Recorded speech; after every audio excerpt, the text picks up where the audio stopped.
Halo teman-teman ATLM, jumpa lagi dengan saya di channel Lab Medik Official. Di video kali ini, kita sama-sama akan belajar tentang soal-soal di bidang hematologi part 4. Bagi teman-teman yang akan menghadapi tes ujian kompetensi atau tes P3K maupun tes SKB CPNS ATLM, yuk kita sama-sama belajar di channel ini. Soal nomor 1.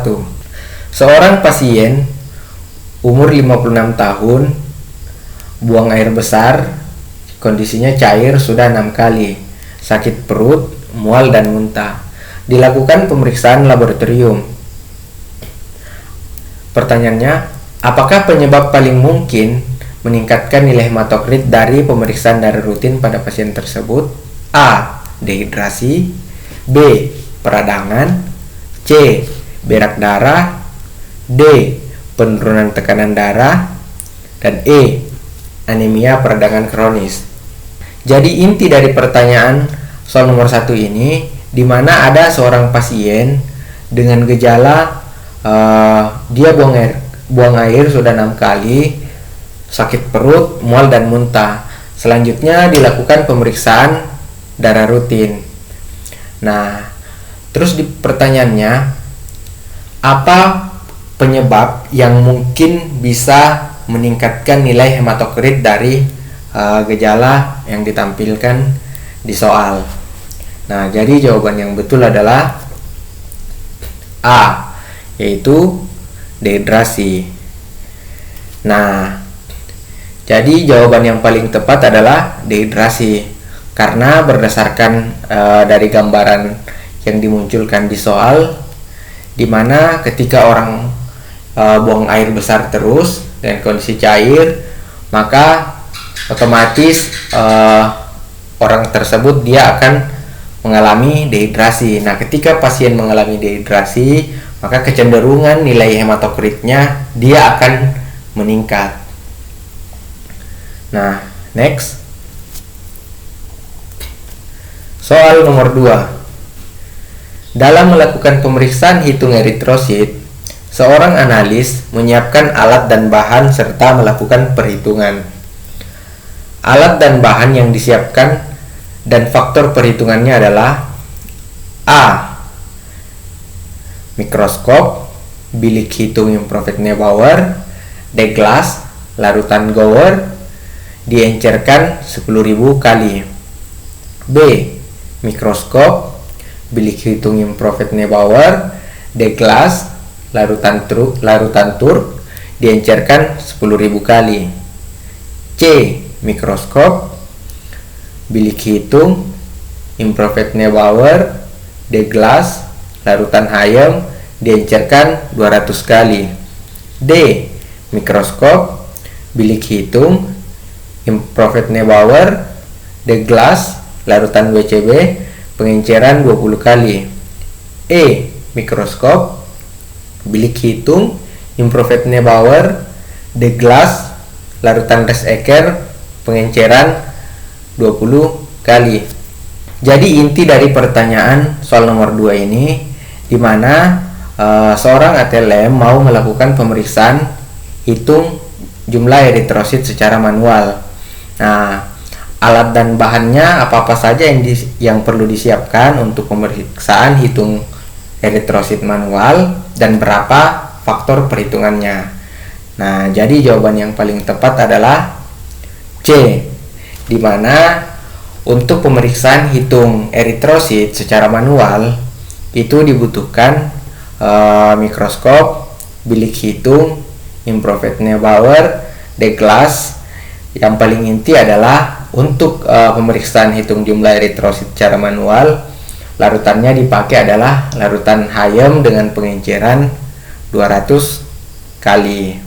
Sedangkan untuk pemeriksaan yang lainnya ini untuk pemeriksaan parameter lainnya.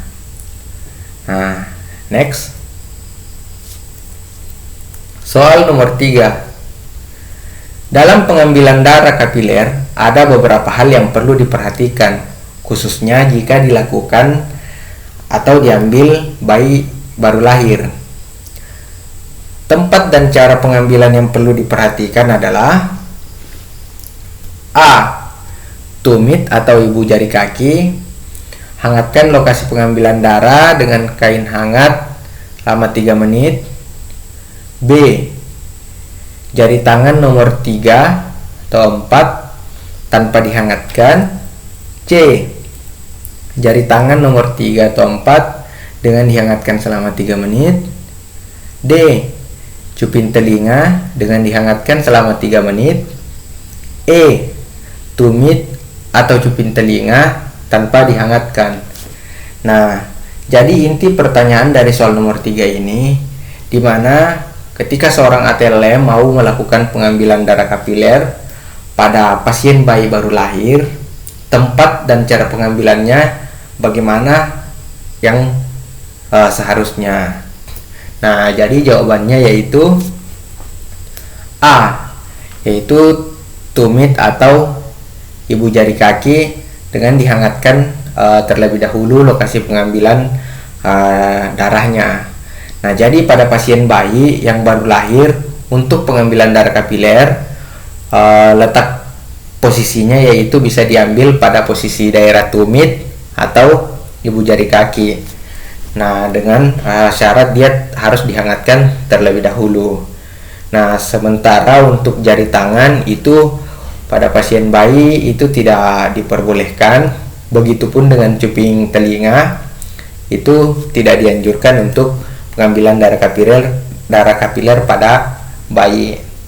Next.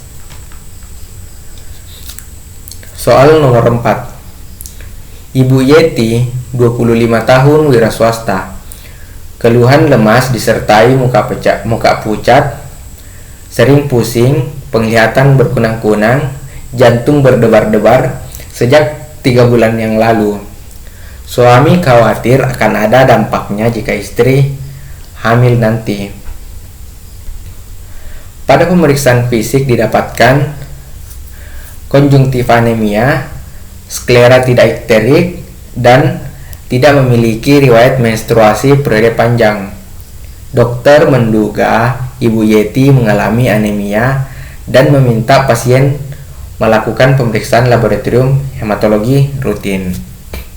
Pertanyaannya, antikoagulan apakah yang akan dipakai untuk pengambilan sampel pemeriksaan laboratorium hematologi rutin? A. Natrium sitrat.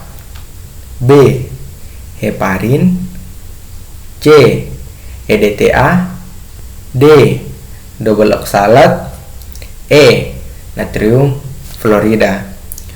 Nah, jadi inti pertanyaan dari soal nomor 4 ini yaitu untuk pemeriksaan hematologi rutin, apa antikoagulan yang sesuai? Nah, jawaban yang tepat yaitu EDTA, di mana untuk pemeriksaan hematologi rutin kita menggunakan antikoagulan EDTA. Nah, dengan perbandingan 1 ml darah dan 10 mikroliter EDTA. Next. Soal nomor 5. Seorang analis diminta melakukan perhitungan indeks eritrosit pada pasien yang didiagnosa menderita anemia defisiensi besi dan mendapatkan hasil sebagai berikut. MCV 68 femtoliter, MCH 22 pikogram, MCHC 29%. Kemudian analis melakukan konfirmasi hasil tersebut dengan pemeriksaan sediaan apusan darah tepi. Gambaran khas apa yang terlihat pada penilaian 3S, di mana 3S ini yaitu shape, size, dan staining. Nah, di sediaan apusan darah, A. Normositik normokrom. B. Normositik makrositik normokrom. C. Mikrositik normokrom. D. Mikrositik hipokrom. E. Mikrositik hiperkrom. Nah, jadi inti pertanyaan dari soal nomor 5 ini, di mana ada seorang pasien yang didiagnosa menderita anemia dan dilakukan pemeriksaan indeks eritrosit, hasilnya didapatkan MCV, MCH, dan MCHC-nya kecenderungan hasilnya itu rendah. Kemudian analisnya melakukan konfirmasi untuk memastikan dengan melakukan pemeriksaan sedia lapisan darah tepi. Nah, berdasarkan gambaran dari hasil pemeriksaan indeks eritrosit ini, bagaimana tampilan morfologi eritrosit atau morfologi sel eritrosit pada saat dilihat di mikroskop. Nah, jadi jawaban yang sesuai adalah D. Mikrositik hipokrom. Nah, ini dikarenakan berdasarkan distribusi hasil pemeriksaan indeks eritrosit di mana nilai MCV-nya itu 68 femtoliter. Ini di bawah nilai normal. Sedangkan nilai MCV itu mengindikasikan untuk melihat ukuran dari sel eritrosit. Nah, ketika dia nilainya rendah, berarti kecenderungan eritrositnya dia kecil. Maka jawabannya yaitu mikrositik. Berarti jawabannya antara C, D, dan E. A dan B ini sudah secara otomatis sudah tereliminasi. Nah, kemudian kita coba lihat dari segi warna. Kita lihat dari hasil nilai MCH dan MCHC-nya. Kecenderungan nilainya ini juga rendah di bawah nilai normal. Jadi kalau dilihat di mikroskop, ini morfologi selnya dia nampak pucat. Nah, atau warna merahnya kurang. Nah, kalau eritrosit dia tampilannya warnanya pucat, biasa disebut dengan hipokrom atau dia kekurangan warna, maka jawaban yang paling tepat adalah mikrositik hipokrom. Next. Soal nomor 6. Pada suatu tempat terpencil, ada sebuah laboratorium di puskesmas rawat jalan.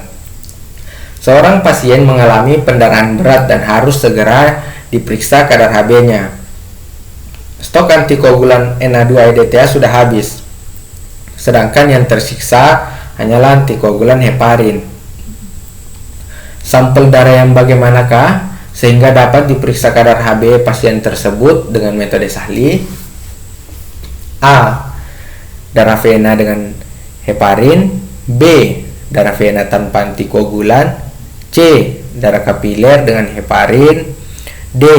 Darah kapiler tanpa antikoagulan. E. Dirujuk ke laboratorium lain. Nah, jadi inti pertanyaan dari soal nomor 6 ini, untuk melakukan pemeriksaan kadar hemoglobin dengan metode Sahli, sampel darah apa yang tepat digunakan? Nah, jadi jawaban yang sesuai yaitu D. Darah kapiler tanpa antikoagulan.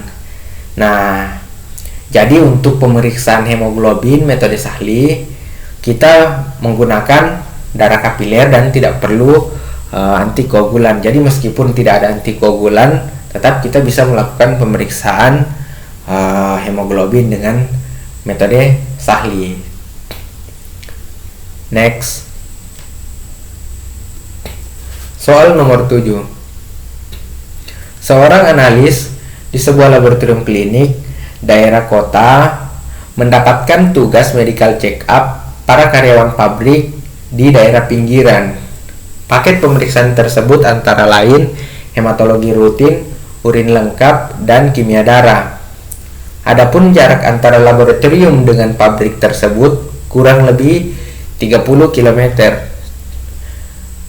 Pertanyaannya, berapa lama maksimal stabilitas sampel yang diperbolehkan untuk pemeriksaan hematologi rutin dengan menggunakan antikoagulan Na2-EDTA 10% sehingga didapatkan hasil pemeriksaan yang valid? A. 1 jam. B. 2 jam. C. 3 jam. D. 4 jam. Dan E. 5 jam.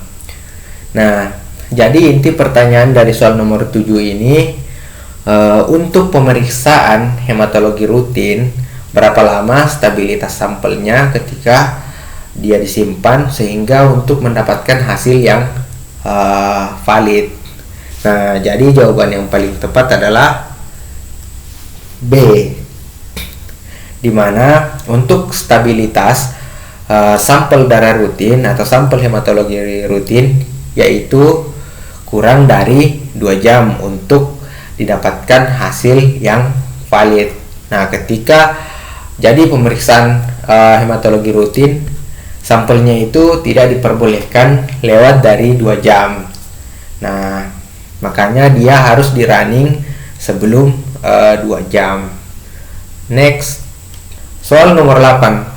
Seorang pasien mengeluh pada bagian customer service sebuah laboratorium klinik karena setelah dilakukan pengambilan darah pada lengannya, pasien khawatir dengan warna biru pucat yang timbul.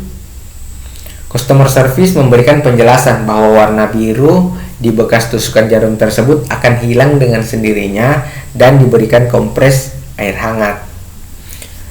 Kejadian tersebut pada dunia medis sering disebut dengan istilah A. Hemokonsentrasi, B. Hematom, C. Hemolisa, D. Cianosis, E. Hemotaksis. Nah, jadi inti pertanyaan dari soal nomor 8 ini di mana seorang pasien setelah melakukan pengambilan darah, nah, tampak pada lengannya atau tempat daerah pengambilan darah dia timbul warna biru. Nah, dan pertanyaannya, warna biru yang timbul pada lengan pada tempat pengambilan darah tersebut dia biasa disebut dengan istilah apa dalam dunia medis? Jadi jawaban yang sesuai adalah hematom. Nah, jadi timbulnya warna ataupun kondisi warna biru di bekas daerah tusukan setelah pengambilan darah vena itu biasa dalam dunia kesehatan disebut dengan hematom. Next, soal nomor 9. Sebagai seorang analis, Anda diminta melakukan pengambilan darah vena untuk pemeriksaan darah lengkap. Metode pengambilan darah yang Anda lakukan adalah menggunakan tabung vakum. Tabung dengan tutup warna apakah yang akan Anda gunakan untuk pengambilan darah tersebut? A. Merah, B. Ungu, C. Hijau, D. Kuning, E. Biru. Nah, jadi inti pertanyaan dari soal nomor 9 ini di mana seorang analis akan melakukan pengambilan darah untuk pemeriksaan darah lengkap. Nah, pertanyaannya, untuk pemeriksaan darah lengkap, tabung warna apa yang harus digunakan? Nah, jadi jawaban yang sesuai adalah B, yaitu warna ungu. Jadi, untuk pemeriksaan darah lengkap atau pemeriksaan hematologi rutin itu menggunakan tabung warna ungu dengan antikoagulan Na2-EDTA 10%. Next, soal nomor 10. Seorang ahli teknologi laboratorium medik (ATLM) sedang melakukan suatu pemeriksaan di laboratorium subunit hematologi dengan menggunakan sebuah alat atau instrumen. Instrumen yang digunakan ATLM tersebut mempunyai ciri-ciri terbuat dari bahan kaca, salah satu ujungnya mengerucut dengan terdapat skala 0,5, 1, dan 11 pada penampangnya. Ada bagian yang mengembung dan di dalamnya terdapat bola putih yang mengembung. Apa nama alat atau instrumen yang digunakan oleh seorang ATLM di atas? A. Pipet ukur, B. Pipet tetes, C. Pipet volume, D. Pipet toma eritrosit, E. Pipet toma leukosit. Nah, jadi inti pertanyaan dari soal nomor 10 ini di mana untuk seorang ATLM untuk melakukan pemeriksaan hematologi, dia menggunakan alat atau instrumen dengan ciri-ciri terbuat dari bahan kaca, ujungnya mengerucut, dia terdapat skala 0,5, 1, dan 11. Nah, apa nama alat atau instrumen yang digunakan ATLM tersebut? Nah, jadi jawaban yang paling tepat adalah E, yaitu pipetoma leukosit. Di mana pipetoma leukosit itu dia mempunyai ciri-ciri yaitu terbuat dari bahan kaca, salah satu ujungnya mengerucut, dan terdapat skala 0,5, 1, dan 11.